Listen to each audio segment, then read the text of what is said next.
ഈ അടുത്ത ഒരു ലേഡി കൗൺസിലിങ്ങിന് വേണ്ടി വരികയുണ്ടായി. അവരുടെ പ്രശ്നം എന്ന് പറയുന്നത് ഹസ്ബൻഡ് ഒരു തരത്തിലും വേണ്ട രീതിയിലുള്ള ലൈംഗിക സംതൃപ്തി നൽകാൻ സഹകരിക്കുന്നില്ല എന്നുള്ളതാണ് പ്രശ്നം.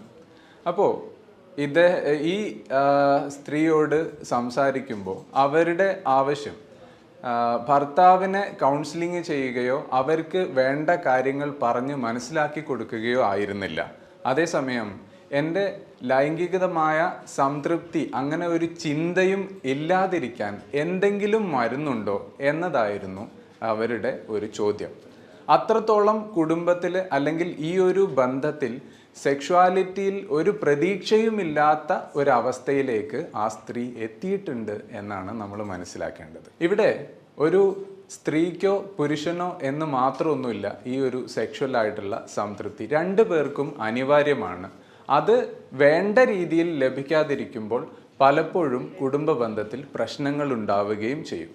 പ്രത്യേകിച്ചും എടുത്തു പറയേണ്ട ഒരു കാര്യമാണ് പുരുഷന്മാരുടെ സെക്ഷുവാലിറ്റി നീഡ് എന്ന് പറയുന്നത്. ഈ ഒരു സെക്ഷുവൽ റിജക്ഷൻ എന്നൊരു ഫീലിംഗ് തന്നെ പുരുഷന്മാർക്ക് ഉണ്ട് എന്നുള്ളതാണ് നമ്മൾ മനസ്സിലാക്കേണ്ട ഒരു കാര്യം. സ്ത്രീകൾക്ക് വേണ്ട രീതിയിലുള്ള ഒരു സെക്ഷുവൽ സാറ്റിസ്ഫാക്ഷൻ ലഭിക്കുകയും അല്ലെങ്കിൽ സെക്ഷുവൽ ഇൻ്റർകോഴ്സിനുള്ള ഒരു താല്പര്യമൊക്കെ വരാൻ പലപ്പോഴും ഇൻസ്റ്റൻ്റ് ആയിട്ട് ഉണ്ടായിക്കൊള്ളണമെന്നില്ല. പുരുഷനും സ്ത്രീയും തമ്മിലുള്ള ഒരു ഡിഫറൻസ് എന്ന് പറയുന്നത് തന്നെ പലപ്പോഴും സൂര്യനും ചന്ദ്രനും പോലെയൊക്കെയാണ് എന്ന് പറയാറുണ്ട്. അതായത് പുരുഷൻ സൂര്യനെ പോലെയാണ്, പുരുഷൻ സൂര്യനെ പോലെയാണ്, അതേസമയം സ്ത്രീ ചന്ദ്രനെ പോലെയാണ്. വൃദ്ധിക്ഷയങ്ങൾ ഉണ്ടാവും, ചിലപ്പോൾ അമാവാസ്യയായിരിക്കും, ചിലപ്പോൾ ഫുൾ മൂൺ ആയിരിക്കും. ഈ ഒരു വ്യത്യസ്തത ആണും പെണ്ണും തമ്മിലുണ്ട് എന്നുള്ളത് ഒരു യാഥാർത്ഥ്യമാണ്. പക്ഷെ പലപ്പോഴും പലരും അത് മനസ്സിലാക്കാറില്ല എന്നുള്ളതാണ്.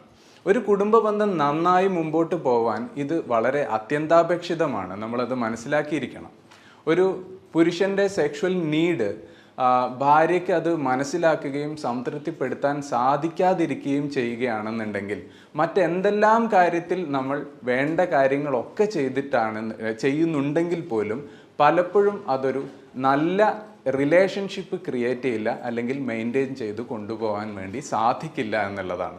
സെക്ഷുവൽ സാറ്റിസ്ഫാക്ഷനിലേക്ക് വരുമ്പോൾ മറ്റൊരു വ്യത്യസ്തത എന്ന് പറയുന്നത് സ്ത്രീകളെ സംബന്ധിച്ചിടത്തോളം കൂടുതലും അവർ ഒരു തുടക്കം എന്നുള്ള രീതിയിൽ അല്ലെങ്കിൽ ഏറ്റവും പ്രധാനമായ ഒരു ഘടകം എന്ന് പറയുന്നത് റൊമാൻസിങ് ആയിരിക്കാം.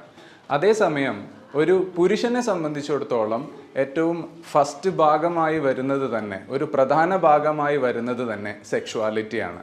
അപ്പോൾ ആ ഒരു സെക്ഷുവൽ സാറ്റിസ്ഫാക്ഷൻ പുരുഷന് ഉണ്ടാകുന്നില്ല എന്നുണ്ടെങ്കിൽ അത് ഒരു റൊമാൻസിങ്ങിലേക്കും അതുപോലെ നല്ല ഒരു റിലേഷൻഷിപ്പ്, ഭാര്യയുമായി ഒരു നല്ല റിലേഷൻഷിപ്പിലേക്കും കൊണ്ടുപോവാൻ പലപ്പോഴും പുരുഷന് സാധിക്കാത്ത ഒരവസ്ഥ ഉണ്ടാക്കാം. ഈ ഒരു അവസ്ഥ, അതായത് ഭാര്യ എന്നെ വേണ്ട രീതിയിൽ പരിഗണിക്കുന്നില്ല എന്നുള്ള ഒരു ഫീലിംഗ് ഉണ്ടാവാൻ കാരണമാകുന്ന ഒരവസ്ഥയിലേക്ക് പോകും. അപ്പോൾ സ്വാഭാവികമായും അതിന് തുടർച്ചയായി വരുന്ന ഒരു കാര്യം എന്ന് പറയുന്നത് മറ്റേതെങ്കിലും കാര്യങ്ങളിൽ പലപ്പോഴും ഭാര്യയോട് ദേഷ്യപ്പെടുകയോ മറ്റ് പ്രശ്നങ്ങൾ ഉണ്ടാക്കുന്ന അല്ലെങ്കിൽ സ്വാഭാവികമായും ഉണ്ടായി വരുന്ന ഒരു സാഹചര്യത്തിലേക്ക് കടക്കുകയോ ചെയ്തേക്കാം. ചിലപ്പോഴൊക്കെ ഞാൻ നേരത്തെ പറഞ്ഞതുപോലെ പുരുഷന്മാരെ പരിഗണിക്കുന്നില്ല എന്ന് പറഞ്ഞതുപോലെ തന്നെ സ്ത്രീകളെ വേണ്ട രീതിയിൽ എങ്ങനെ പരിഗണിക്കണമെന്നും ഏത് രീതിയിൽ സെക്ഷുവൽ സാറ്റിസ്ഫാക്ഷൻ കൊടുക്കണം എന്നും മനസ്സിലാക്കാത്ത അല്ലെങ്കിൽ വേണ്ട കാര്യങ്ങൾ ചെയ്യാൻ അറിയാത്ത പല ആളുകളെയും നമ്മൾ കാണാറുണ്ട്.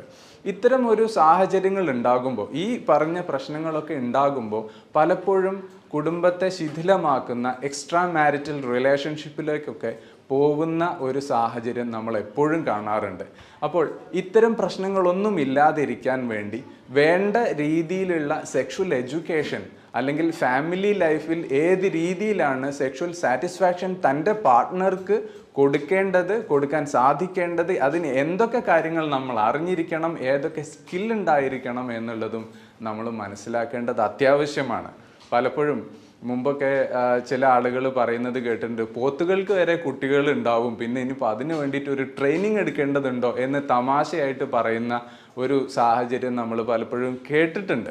പക്ഷേ ഇവിടെ മനുഷ്യ ജീവിതത്തിലേക്ക് കടന്നു വരുമ്പോൾ വളരെ വ്യതിരിക്തമായ ഒരു കാര്യമാണ് ഈ ഒരു കുടുംബജീവിതം എന്നുള്ളത്. ഒരുപാട് തയ്യാറെടുപ്പുകളും ഈ ഒരു കുടുംബജീവിതം നല്ല രീതിയിൽ മുമ്പോട്ട് കൊണ്ടുപോകാൻ ആവശ്യമാണ്. കുടുംബജീവിതത്തിൽ നമ്മളെ ബാധിക്കുന്ന അല്ലെങ്കിൽ കുടുംബജീവിതത്തെ ബാധിക്കുന്ന തരത്തിൽ എന്തെങ്കിലും പ്രയാസങ്ങൾ ഉണ്ടെങ്കിൽ നമ്മൾ ഒരിക്കലും ഒരു എക്സ്റ്റേണൽ ഹെൽപ്പ് എടുക്കാൻ അല്ലെങ്കിൽ ഒരു പ്രൊഫഷണൽ ഹെൽപ്പ് എടുക്കാൻ നമ്മൾ മടിക്കരുത്. അത് നമ്മളുടെ ജീവിതത്തിനും നമ്മുടെ ജീവിതത്തിലെ സമാധാനത്തിനും നമ്മുടെ കുടുംബം നല്ല രീതിയിൽ മുമ്പോട്ട് പോകുന്നതിനും അത് അത്യാവശ്യമാണ്. നല്ല ഒരു സൈക്കോളജിസ്റ്റിനെയോ സെക്സോളജിസ്റ്റിനെയോ കൺസൾട്ട് ചെയ്യുക എന്നുള്ളത് ഒരിക്കലും ഒരു തെറ്റായ കാര്യമല്ല. നമ്മളുടെ പ്രശ്നങ്ങൾ ഒരു പ്രൊഫഷണലിനോട് ഷെയർ ചെയ്യുകയും അതിന് വേണ്ട ഒരു പരിഹാരത്തിലേക്ക് എത്തുകയും ചെയ്യുന്നത് നമ്മളുടെ സംതൃപ്തിക്കും നമ്മളുടെ കുടുംബ ജീവിതത്തിനും എപ്പോഴും നല്ലതാണ്. പുതിയൊരു വിഷയവുമായി നമുക്ക് വീണ്ടും കാണാം. അതുവരെയും ബൈ.